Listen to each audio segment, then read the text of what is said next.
The hunt for the world's most dangerous hackers. Let's go. This is the story of the hunt for the world's most dangerous hackers.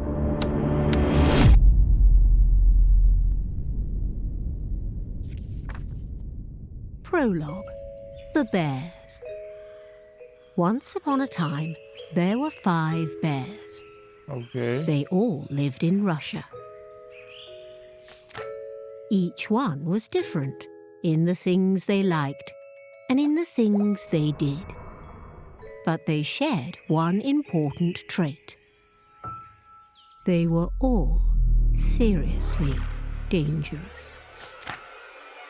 There was the fancy bear, elegant, agile, and cunning.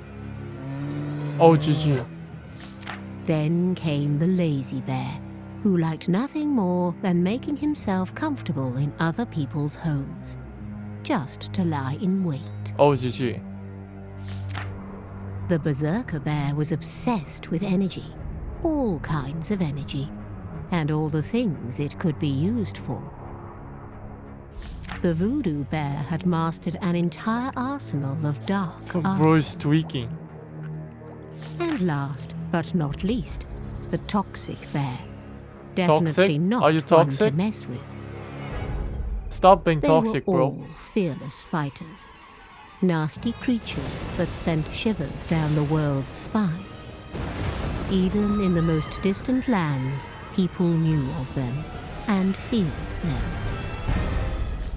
But there's one more thing all these bears had in common. Their metaphors, nicknames. For special units of Russian intelligence services. These units are made up of Whoa, that transition, bro. hackers, some of the most dangerous in the world. They each have different objectives: to spy, to expose, Wait, it sounded like the background music sounded like copyright music. to wreak havoc. I don't know, the 7 or whatever? But they're not just a threat to computers or networks. They're a threat to Western democracies. They're tools of destabilization, It of sounds similar psychological though. warfare, of political manipulation. They've already made it into the German parliament, into the email inboxes of the country's elected officials. They threw their full weight behind Donald Trump's 2016 campaign. They travel the world, working in the interest of Vladimir Putin's regime. And they've played a key role for years in Russia's brutal war against Ukraine. This documentary reveals who these hackers are, how they operate, and how we can protect ourselves from them.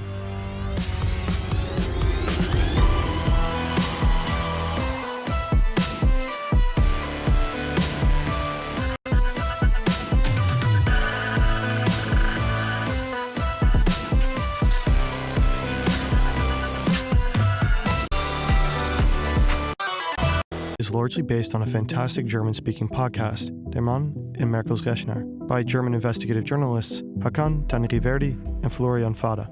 Link is in the description. What? Chapter 1. The Email.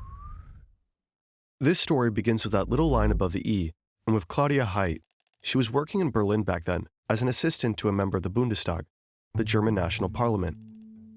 Her office is beautiful, in the center of Berlin. It's May 8th, 2015, a warm Friday in spring. The weekend is just around the corner. She's trying to write an email to a colleague named Renee. The accent aigu doesn't work. Strange. She tries all the usual, opening and closing Word, rebooting her PC. Nothing fixes the issue. The Bundestag has its own internal service hotline for that kind of thing, 117. She tells the IT guys that she thinks her PC got infected with some kind of malware, perhaps a Trojan. But they don't take her seriously. At this point, no one realizes how serious the situation really is. There really was a Trojan on Claudia's computer. She'd been hacked. But it wasn't just her device. While she's still on the phone with 117, hackers are already deep inside the Bundestag systems. They're working on behalf of the Russian Military Intelligence Agency, the GRU. Putin's bears are running wild, right through the very heart of Germany's political system. And that's why today's sponsor. 8 days earlier, yeah, I got the sponsor right there. Yeah. on April 30th, 2015, Dozens of MPs and their staffs Easy received an skip, email. bro. It looked official, as if it came from the United Wait, hold on. Nations. The subject line referenced Ukraine and its economic situation. It's just a year after the annexation of Crimea, Russia's first military incursion into Ukraine. The military operation is now underway in eastern Ukraine. The capital, Kyiv, and other Ukrainian cities have been hit by air and missile strikes over the past several hours. The situation in Ukraine was already a red-hot political issue. You had to stay informed, and if the UN sent something around, Claudia Height and many others clicked. That single click was enough. Malware installed itself quietly in the background. No pop-ups, no warnings. The infection was silent, and from that moment on, the hackers had access. Their objective was clear: gain administrator rights. With those, it had the digital equivalent of master keys, access to everything, the power to change anything. And they got what they came for. They broke into areas of the system that should have been completely off limits. That's how they were able to push deeper and deeper until they'd essentially taken over the Bundestag's IT infrastructure. It was a sophisticated operation, carefully planned and executed. The attackers moved laterally, jumping from computer to computer, scanning for valuable information, documents, emails, anything of use. Eventually, they reached two machines inside a parliamentary office of the Conservatives. And not just any office, Angela Merkel's, the German chancellor at the time.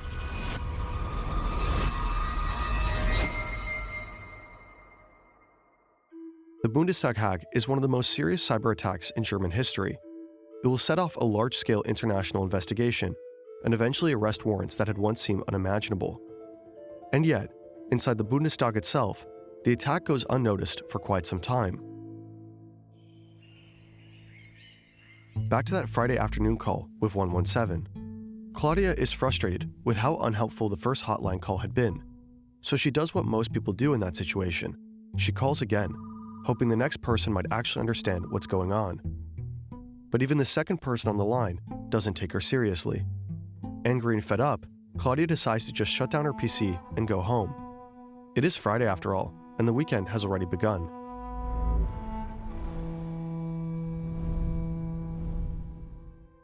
On Monday morning, an IT staffer remotely logs into Claudia's machine and reinstalls Word, which, of course, doesn't fix anything. By the afternoon, someone finally comes in person, but even they don't catch that there's a Trojan on Claudia's PC. By this point, the hackers have already been inside the system for at least 2 weeks. And still, almost no one realizes that this might actually be a cyber attack. Meanwhile, over in the UK, a cybersecurity firm has been keeping an eye on a suspicious foreign server, one that had been used for previous cyber attacks. Suddenly, that server establishes a connection to machines inside the Bundestag network. The firm alerts the Federal Office for the Protection of the Constitution. A day later, the warning reaches both the Bundestag's Classified Information Office and the Federal Office for Information Security, BSI, in Bonn. Thanks to German bureaucracy doing what German bureaucracy does, the warning takes a brisk 3 days to actually land. Finally, someone realizes what's happening. The BSI Guys, I gotta go this way, I would say. Because you guys can see that thing. sends a special team to Berlin. Their job? Comb through the logs.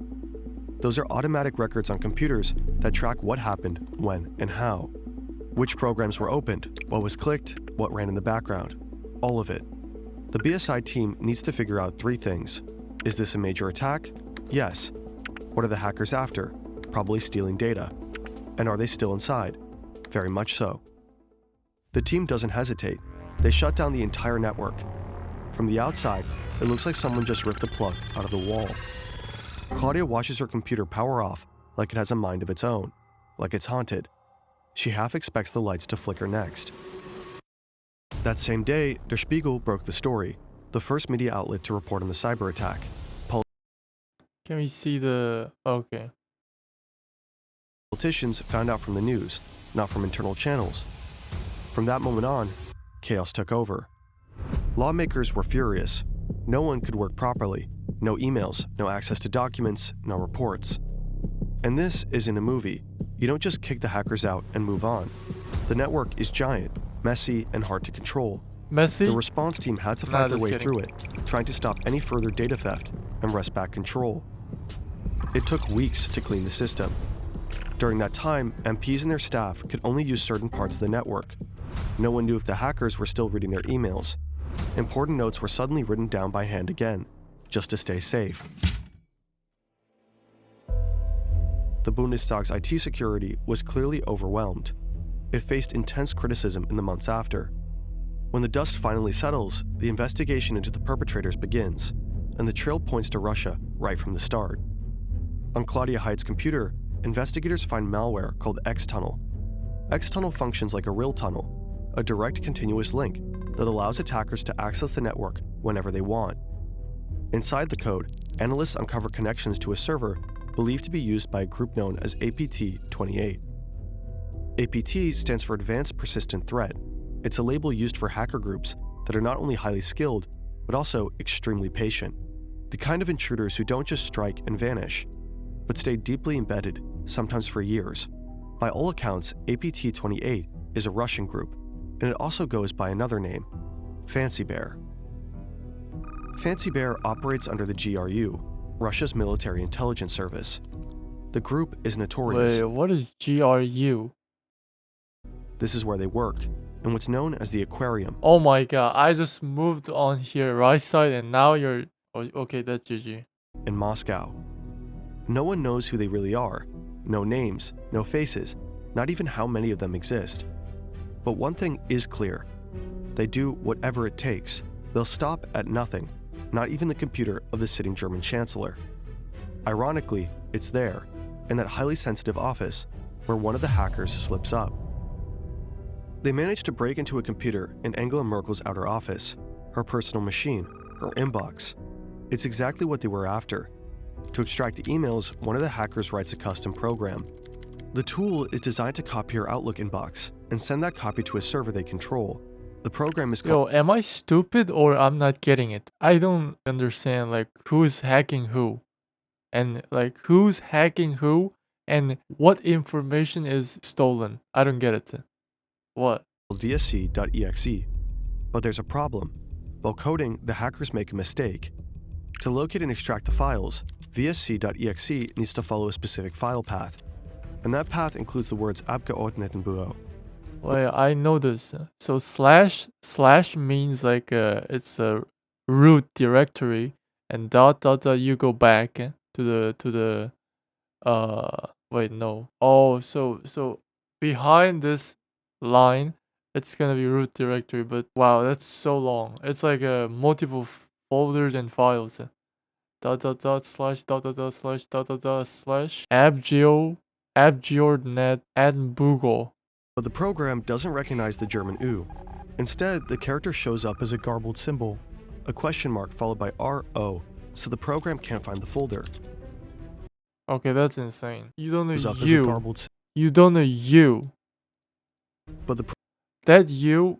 Oh my gosh. How the computer doesn't know like a U, letter U, like German. That is special character other than the English alphabet. So like U, we got some U, O, L, a lot of things, right? In Polish and other languages. Russian is GG because they use a whole different alphabet. It's not English alphabet. It's a U. program doesn't recognize the German U. Instead, the character shows up as a garbled symbol, a question mark followed by RO, so the program can't find the folder. For a moment, the entire operation stumbles over the quirks of the German language. Realizing the attack might be exposed at any moment, the hackers panic a little. Under pressure, they decide to rewrite the code. This time, they tell the program, expect German, expect that U. Then they try again. And this time, it works. The tool successfully copies the inbox and sends it out. It's not Merkel's correspondence from the Chancellery, but still a huge win for the attackers. Who is this woman? I don't get it. Is it like Germany? Wait, I think it's a Germany, some random political person, right? But the hackers messed up. Maybe from the rush, maybe out of nervousness. In the code of the program, investigators later discover While Pepe is frog. a critical detail.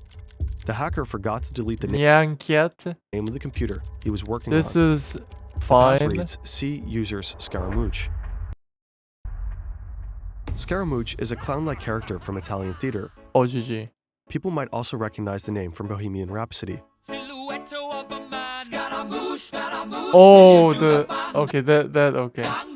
That's the hacker's alias, his handle. Mm. In secret, Scaramouche and his team become high-priority targets. The Federal Public Prosecutor's Office opens an investigation on suspicion of espionage. Angela Merkel later calls it an act of hybrid warfare. But publicly, the German government keeps quiet at first. No accusations, no pointing fingers.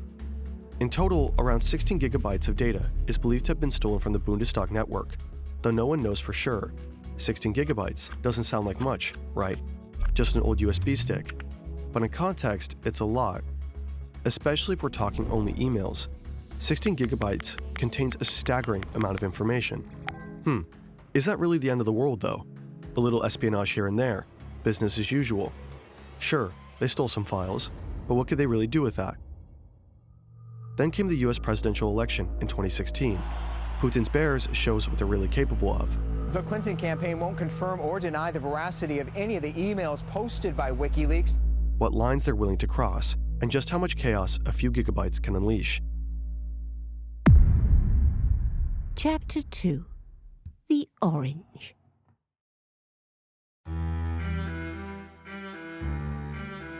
In mid-2015, Oh, man. Donald Trump announces The Orangen. GG. his candidacy. Orangen. At first, no one really takes him seriously. But because he's so different, so unfiltered, That's orange in German. saying things no one else would dare, the media can't stop talking about him. And Mexico will pay for the wall. I could stand in the middle of Fifth Avenue and shoot somebody and I wouldn't lose any voters, okay?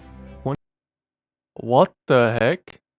An outrageous statement after the next dominates the headlines. Wait, I just saw something very weird. One outrageous Donald Trump stirs global outrage with anti-Muslim comment. Okay, that's GG. Yeah. Do you really think like? Oh yeah, that's GG. That's actually GG. I have no comment with this. statement after the next dominates the headlines. ISIS is honoring President Obama. He is the founder of ISIS. He's the founder of ISIS. There's public outrage, Make America bad again, GG. disbelief, and widespread support for him. I don't know what I said. I don't remember. Bro is actually tweaking. By early 2016, Trump is no longer the oddball Stop tweaking, outsider. bro. He's now the Republican frontrunner, going head-to-head with Democrat Hillary Clinton. Half a world away, in the Kremlin, Vladimir Putin is watching closely. He doesn't like Hillary Clinton, not one bit. The two have history. Back in 2011, Clinton was the US Secretary of State when Russia held national elections. She publicly questioned whether the vote had been rigged, and massive protests followed across the country. Putin accused the US of stirring up those demonstrations. He never forgave her for that. Politically, she had been one of his toughest opponents for years. Later, the European Court of Human Rights confirmed that the 2011 Russian election was in fact manipulated. Putin clearly is rooting for the other guy, the loud billionaire. Trump, for his part, has repeatedly praised Putin in the past. He sees Putin as a strong leader, someone Wait, what? Okay. he thinks he could get along with as president. So Putin consults with his 3 intelligence agencies and makes a call. March 19th, 2016, an email lands in the inbox of GG. John Podesta, Clinton's campaign manager. Change the password The now. message looks like a standard Google security alert, something about suspicious activity and a prompt to reset the password. But Podesta double-checks with an IT staffer at the DNC to be sure. Unfortunately, the staffer replies that the email is legit, when he actually meant the opposite, just one typo with massive consequences. Podesta assumes the message is safe, clicks the link, and enters his login on a fake site. That's it. The hackers are in. They now have access to internal communications, emails, and nearly everything tied to the campaign. They're part of Fancy Bear, the same group tied to the Bundestag hack. They steal 50,000 of Podesta's emails. The tactic is known as phishing, casting bait and waiting for a bite. Spear phishing. Wait, so you're saying he logged in on his Google account, so that means that hackers now have the access of the Google account, the email. Oh, that's GG, yeah. More specifically, as it's tailored to a specific person. With the same approach, Fancy Bear targets 300 more people inside Clinton's campaign. No one knows how many fell for it. In early April, they go after another key target, the Democratic Congressional Campaign Committee, DCCC, a central player in the Democratic election machine. Using more convincingly real-looking emails, they managed to steal the credentials of at least one DCCC employee. And just like that, they're in again. Once inside, Fancy Bear uses two main types of malware, X-Agent and X-Tunnel. The latter is the same tool used in the attack on Claudia Heid's computer in Berlin. While digging through the DCCC, the hackers find something even more valuable: credentials that let them slip into the Democratic National Committee, DNC, the heart of the party. There, they uncover detailed documents on campaign strategy, including a file on Trump full of potentially damaging information. In early May, the intrusion is finally detected. The DCCC and the DNC hire a cybersecurity That alert sound effect is from the Ripple. Yeah. firm to clean house. A process Ripple when you just press the button, you know? No. When you met the requirements. that will stretch all the way into October. But the Democrats should have discovered the hackers much sooner. In a small, unremarkable office in Moscow, another set of hackers is quietly at work. This group is known as Cozy Bear, most likely working under the SVR, Russia's foreign intelligence service. They've been inside the Democrats' network since June 2015, far longer than Fancy Bear. As strange as it sounds, Cozy and Fancy Bear probably weren't even aware of each other. They had different bosses, didn't talk, didn't collaborate. Cozy Bear is known for being quiet and methodical, targeting all kinds of institutions without leaving much of a trace. But this time, someone's watching them. In 2014, Dutch intelligence pulled off an incredible hack. They gained access to surveillance cameras in the very building where Cozy Bear operates. They're literally watching the hackers at work. That's how they realize Cozy Bear is crawling through the DNC's systems. So the AIVD warns the American counterparts early on. That warning eventually reaches the FBI. By September 2015, an agent in Washington calls the DNC to let them know Russian hackers are inside their systems. But the warning goes nowhere. The call lands with lower-level IT staff and is more or less ignored. Senior leadership at the DNC later claimed they didn't even know about it at the time. The hackers could have been discovered much earlier. If anyone had looked more closely at Cozy Bear, they likely would have seen Fancy Bear too. And if that had happened, the summer of 2016 might have unfolded quite differently. But it didn't. Back to spring 2016, Fancy Bear launches a website, dcleaks.com, and starting in June, they begin dropping bombshell after bombshell. They invent a fake identity, Guccifer 2.0, a supposed Romanian lone wolf behind all the leaks. Guccifer gets a blog, reaches out to journalists, and offers up stolen files.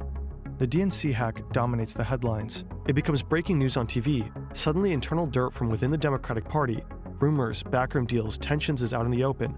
It's a major blow to Hillary Clinton's campaign. The emails appear to show the DNC clearly favoring Clinton over Bernie Sanders, even though they were supposed to stay neutral. There's content about what she earned for Wall Street speeches, and even an alleged anti-Catholic bias. Trump jumps on the scandal. At a rally, he famously says, Russia, if you're listening, I hope you're able to find the 30,000 emails that are missing. I think you will probably be rewarded mightily by our press. At that point, Clinton is already under pressure over her use of a private email server while serving as Secretary of State. The FBI confirms she also deleted private emails from that account, which makes people believe that she's hiding something.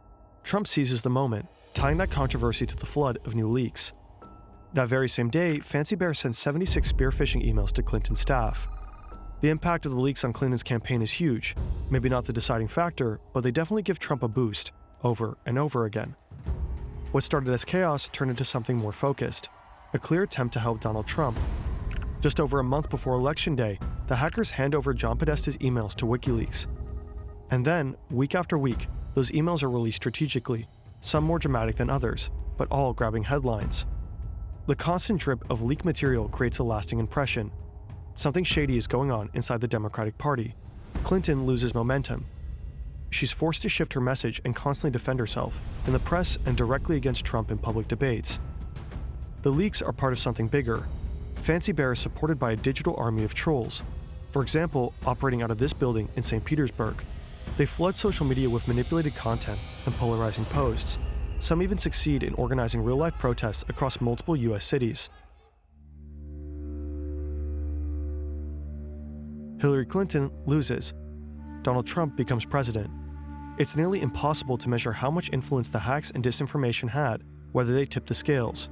But many experts like Kathleen Hall-Jamieson agree they had an impact. Russia, to some extent, successfully interfered with the 2016 US election. It's widely seen as the most effective hack and leak operation ever pulled off. Steal data, release it strategically, and fan the flames of chaos.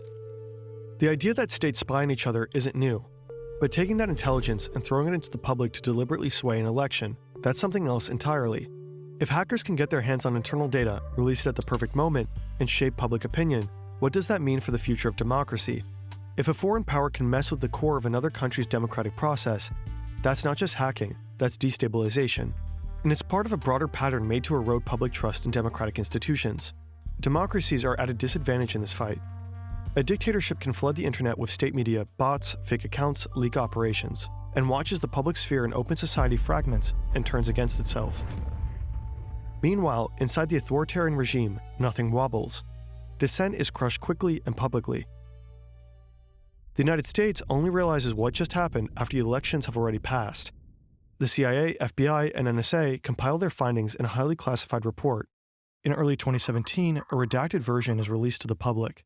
One sentence stands out as especially alarming. We assess that Moscow will apply lessons learned from its campaign aimed at the US presidential election to future influence efforts worldwide. The sheer aggression and scale of these cyber operations, especially in the US, opens many people's eyes. They realize this isn't just spying, it's sabotage. In Germany, alarm bells start ringing too. There's a federal election coming up in 2017. What does all of this mean for them? Then Among a new Us? website pops up, btleaks.com. BT like Bundestag, just like dcleaks.com. Suddenly, everyone is on edge. Variations like btleaks.org start appearing too. German authorities notice that someone is registering these sites, and panic starts to set in. Is the world about to see a repeat of the US playbook? In early May 2017, Angela Merkel travels to Russia for the first time since the Bundestag hack. She meets Putin at his summer residence in Sochi. There, she confronts him. Putin insists that Russia never interferes in the internal affairs of other nations. Merkel replies firmly, "I assume that German parties will handle their election campaigns among themselves." A clear warning, stay out. In the end, the 2017 German election isn't rocked by any major leaks. To this day, no one knows for sure what happened to the stolen 16 gigabytes from the Bundestag hack. There's never been a single public leak directly tied to that data. But then again, maybe there doesn't need to be. Maybe the information was used in some other way, quietly, tactically. Meanwhile, the hunt for Scaramouche continues. It'll be a while before his identity is finally confirmed.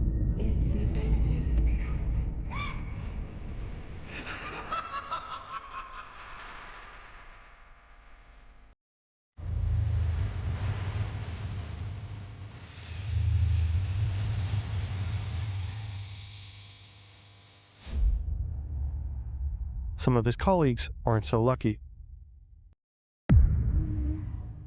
Chapter 3. The Cleaning Crew.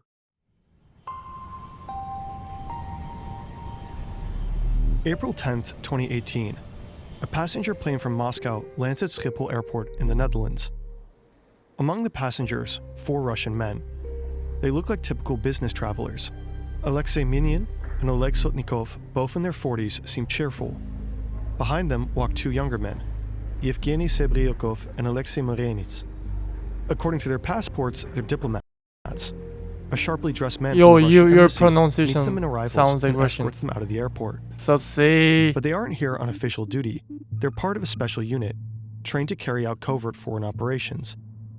Minin and Sotnikov handle reconnaissance. Serebyakov and Morenits are the hackers. They rent a small car and drive to The Hague.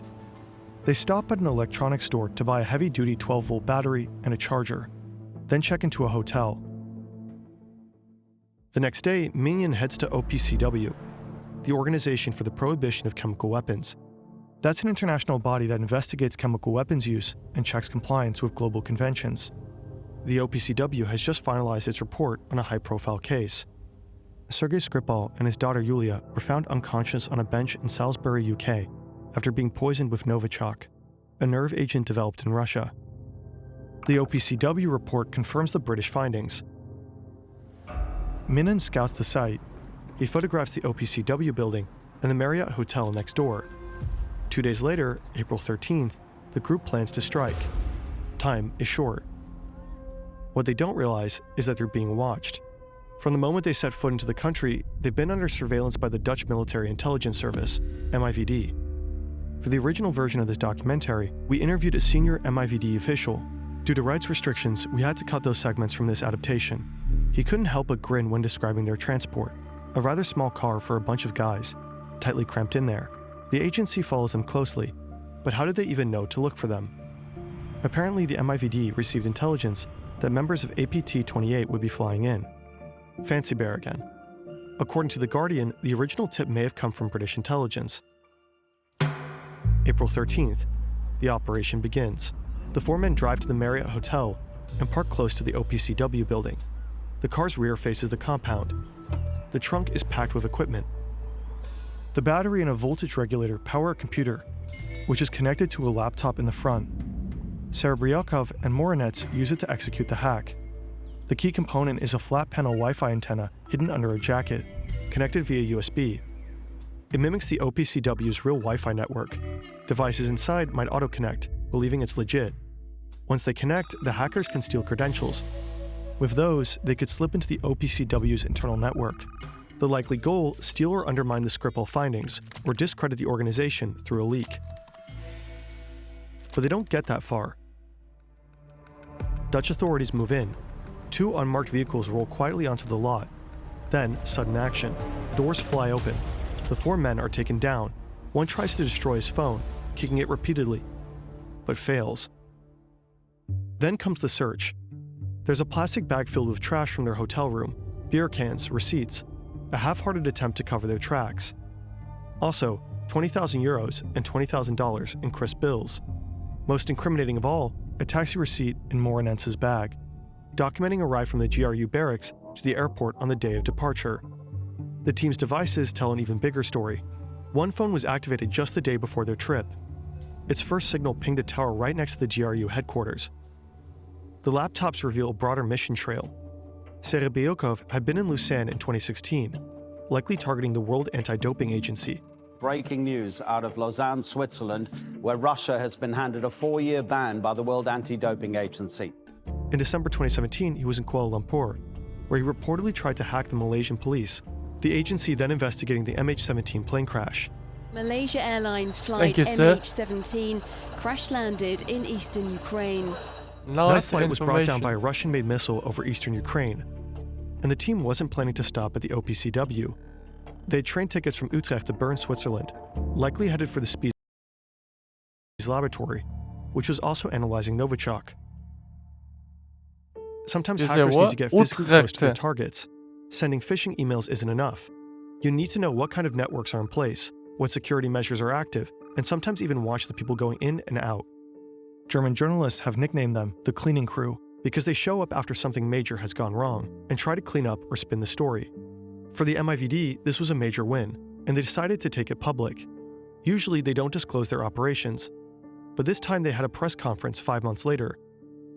The 4 men were eventually released and sent back to Russia, likely for diplomatic reasons. Their mistakes seem amateurish. Why keep that taxi receipt? Well, these aren't mythical hooded figures. They're civil servants, hackers on a schedule, assigned tasks, bad coffee, strict rules. They just happen to work for an authoritarian regime and weaponize code. Russia, of course, denies everything. The men were supposedly just on a routine trip. Of course, nothing screams routine like a flat panel antenna in the trunk. This strange hotel parking lot escapade shows something important. Putin's bears can be stopped. Germany has fended them off. A conservative-linked NGO was targeted, but the attack failed. In France, Macron's 2017 campaign fended off a similar attack. And in the US, the response came loud and clear. In 2018, they decided to send a message. That February, the US Department of Justice indicts 13 Russian nationals and 3 Russian companies. They're accused of deliberately interfering with the American political system. Not long after, another sweeping indictment is released. This one focused specifically on Fancy Bear. The FBI outlines exactly how they traced the DNC hack back to individual Russian operatives. Multiple names are listed, all Russian citizens. According to the investigators, they work for Russian intelligence. The hackers remain safe in Russia, no arrests follow. But one thing is clear, much of the world is now off limits to them. And this isn't just about naming names. It's a clear line in the sand. There are boundaries, and these operatives cross them. One name stands out to German investigators. One of the men listed is believed to use the alias Scaramouche, the same alias linked to the VSC.exe program. His real name is Dmitry Badin. He's the man who broke into Angela Merkel's computer. Today, he's 32 years old. Investigators found out quite a lot about him. They have photos of him, young face, dark blonde hair, shoulder length now. He's from Kursk, married, reportedly has a daughter, lives in a town just south of Moscow. He listens to music while he works, Russian rock, techno. According to forensics, he even streamed football matches while hacking. He's a big fan of Cristiano Ronaldo, apparently. Yo! In many ways, he seems like an average guy, but he's a government hacker, serving in a regime that targets Western democracies. In May 2020, the German federal public prosecutor files charges against Badin as well. After the first wave of indictments in 2018, Vladimir Putin sat down with NBC for an interview. There he was confronted with the allegations. 13 Russians and 3 Russian-owned companies have been indicted by a special prosecutor named Robert Mueller in the United States for interfering in our election. Why would you allow an attack like this on the United States? Why have you decided the Russian authorities, myself included, gave anybody permission to do this? If the 13 Russian nationals plus 3 Russian companies did in fact interfere in our elections, is that okay with you?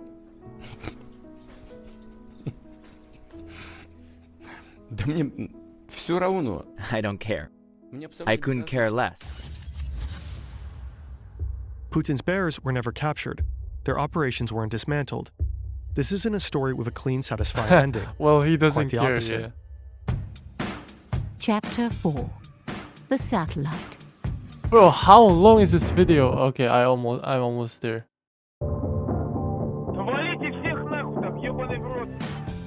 February 24th, 2022. A cold night in Moscow. The day has barely begun.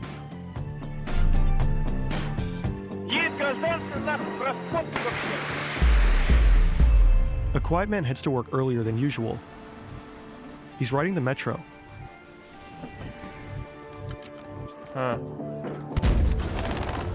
War. At Polizhayska station, he gets off. From there, it's a 10-minute walk.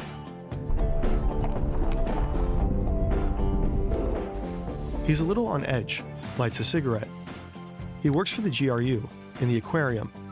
He's part of Unit 74455, better known abroad as Sandworm or Voodoo Bear. At his desk, he pulls up a chair. Time to go to work.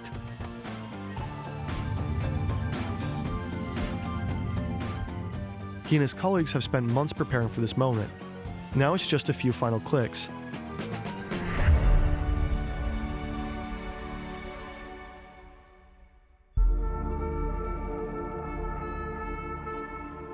Meanwhile, in Austin, Texas, it's still February 23rd. A senior executive at Viasat, a satellite internet provider, is just settling into his evening. Viasat's tech is known for being dependable, especially in remote areas.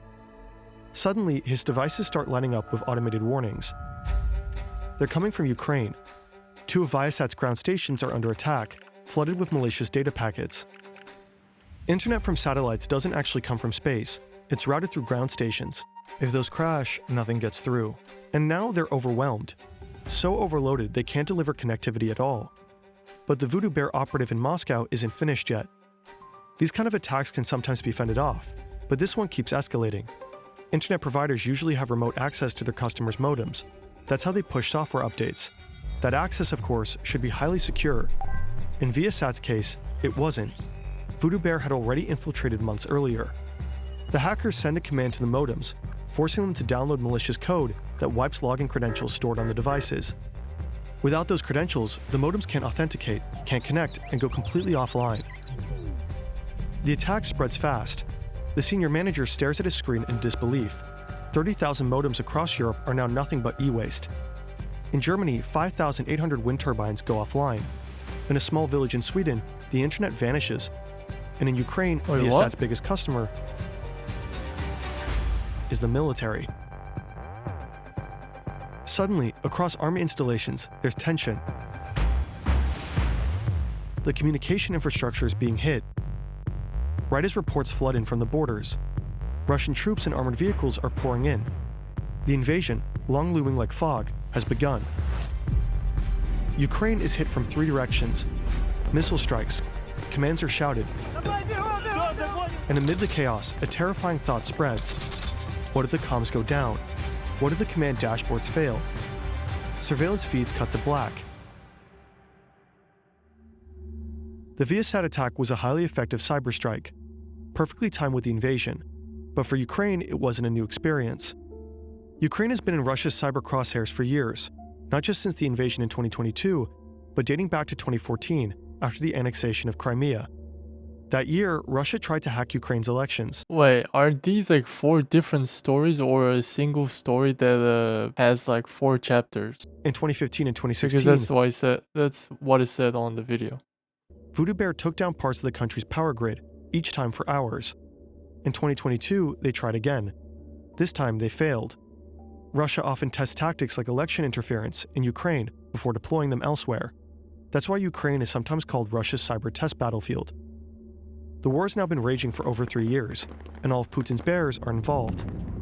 They attack government systems and major companies. They spy, they leak. They fuel disinformation campaigns. But Ukraine, it seems, is defending itself formidably, not just on the ground, but also in cyberspace. And they're not alone. Today, the country is supported by several leading Western cybersecurity firms. Epilogue. Trains.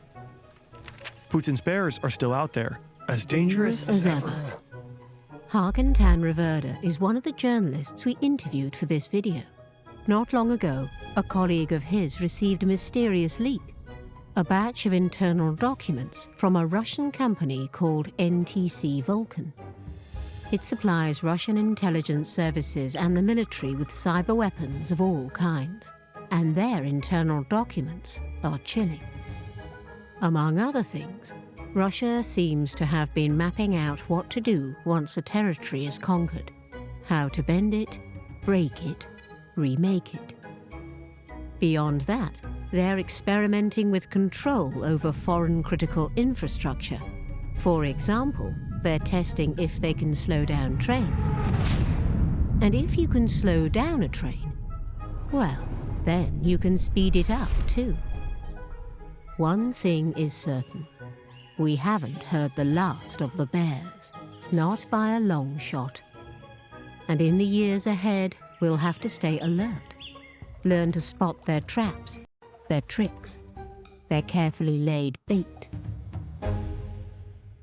Because once they're inside, it rarely ends well.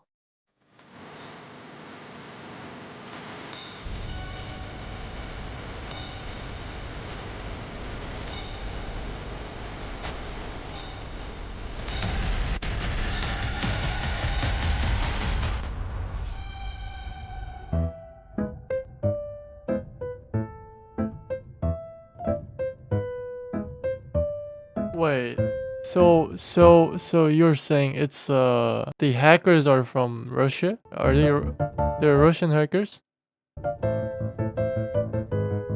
Oh, classic song, bro. Man, that was a nice video. Yeah, that was a nice video. Fancy Bear, Cozy Bear, and are elite units of Russian intelligence services. Their targets the Bundestag, the US election, and currently Ukraine. Oh, so it goes like after. Okay. Sources on a Google document? No way. That was a nice video. Yeah, that was a nice video.